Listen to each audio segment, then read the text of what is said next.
Oh, oh, excuse me. Pardon me. Oh, all right.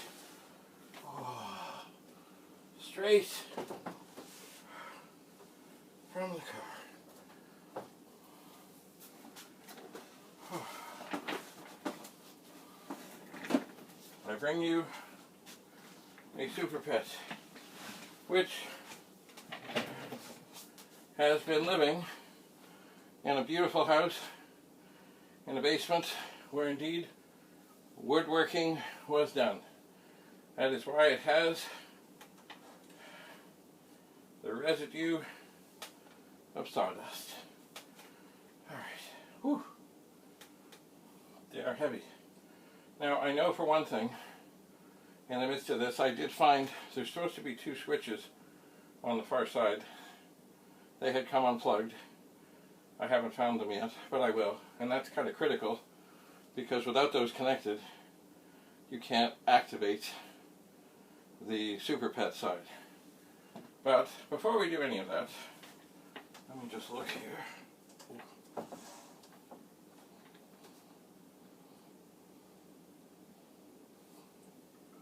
Just looking at the back, everything looks okay. Okay. So, I will lift up. I did hear something running around in here, and I'm not sure what it was. Oh, I see what it was. Always concerned when you hear something. It's a safety pin. That's not terrible. Whew. Okay. So, what we have here is indeed a SuperPET. Huh, I see. I see a bit of a dark on the power connector here. So, where it all plugs in, I do see a bit of a dark spot on there. That is concerning. Oh, but I'll put it back on. It's also next to a thing that could have caused it. There's a thing here taped to the board. Oh, I think it's the original screws to shut the lid up tight. So this, I will get out of the way here. This is a 3-board SuperPET. In other words, the main board, middle board, top board. So it is indeed an early version. And I think what they did is they made everything, they got it all happy and working, and then they used somebody else's RAM expansion board, I think, and put it all together and said, there's a SuperPET, it's got an extra 64K of RAM, and it's got all this magical SuperPET stuff, and there it is. I do believe. There's a little kind of a cartridge port where there's a cartridge in.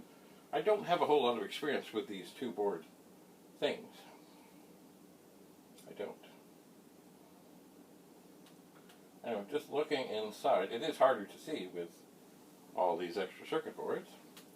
But besides looking like it's had some sawdust and stuff, or I guess just dust from wood zipping around, it doesn't look so, it's all here.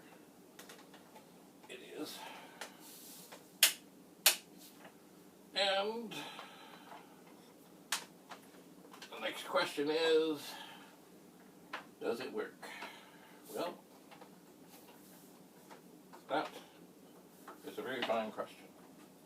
I have a power cord, and I have it plugged in. And maybe it's time to turn it on. Let's just see if we hear the chirp or see the smoke. Or none of the above. Alright, countdown. 3, 2, 1. I hear the chirp. I am looking to the monitor.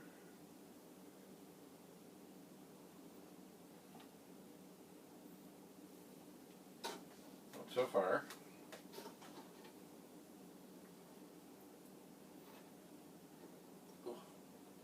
I don't see anything. Now, is the monitor connected? Is it on? Is it getting power? I don't know.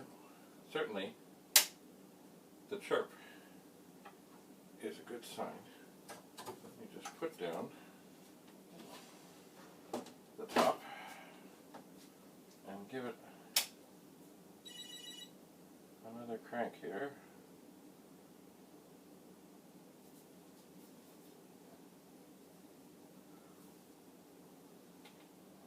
Okay, I don't see anything, but that sound is a good thing. I'm just reaching around to try and get my fingers onto, there's a thing to, there it is, to adjust the brightness of the screen. I forget which way it goes, but it doesn't seem to matter because it's not doing anything. And I forget if I can look in to this and see if I see that the monitor is lit up.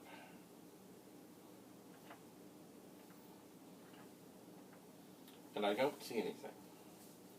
But also, I don't smell anything bad. I'm just going to listen to the monitor. Well, it's hard to say, but I think it lights up. Let me turn. Oh, I saw a little flash. Oh, things are happening. I'm not sure they're good things. Things are happening. I see things. I don't know what they mean. The other thing, of course, is I don't know, without the switches put in this, if it's trying to start up in some weird half hybrid mode or what's going on. Let's see if we see anything on the screen now. Alright, I see nothing. But I know it's getting power, the monitor is. Perhaps it needs to stay on a little longer.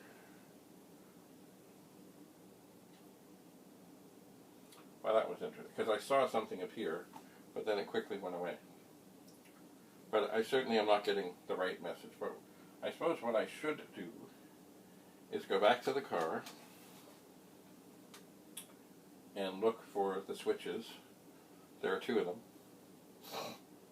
And figure out where it is they're supposed to be plugged into and plug them in and see what's what. Because once again, this could be, without the switches, I'm not sure what it's thinking it's supposed to do even.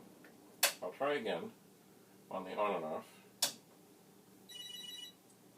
and see.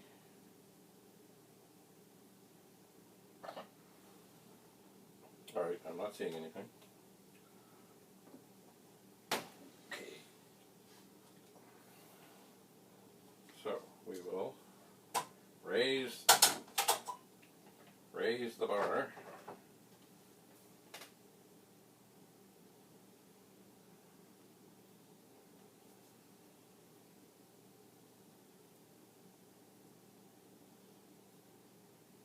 I do smell a bit of an electronic smell.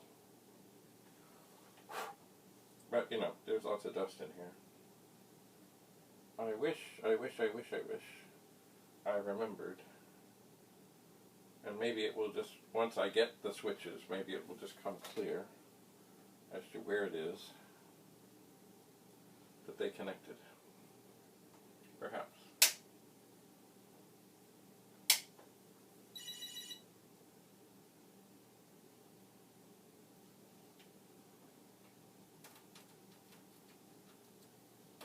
I try not to touch things when they're on, but, you know, sometimes I just gotta. I don't think I can.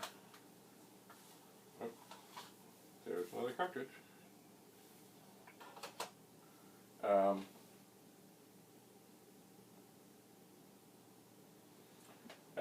if I can turn this on here safely and easily without hurting anything, including it, to see where those switches might go.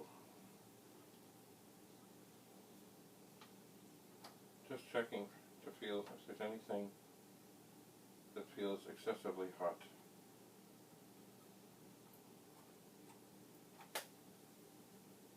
Well, there's a power connector that goes to this board.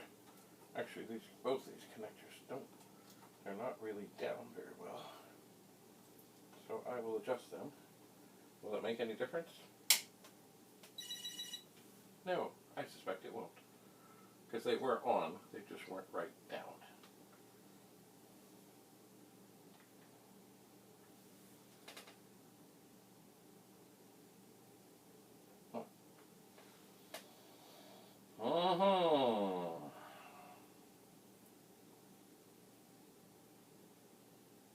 Well, so begins the SuperPET explorations. I think what I might do, because I don't think anything bad is going to come of this, I think I'll leave this here to sit. I will take this paper clip. No, not the word processor. Some of you got that. I will take this away because I don't want it to fall in there. And I will go to the car and look for the switch that would select between the SuperPET side and the 8032 side. So that is what I will do. Thank you very much for coming. Welcome to the world of the SuperPET. Always a pleasure. Bye for now.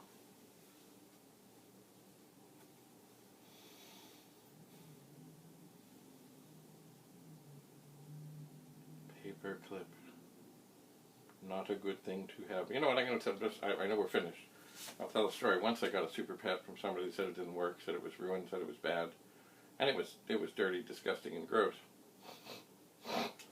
But also, before I turned it on, I looked around, and on the cassette port, I found a nickel.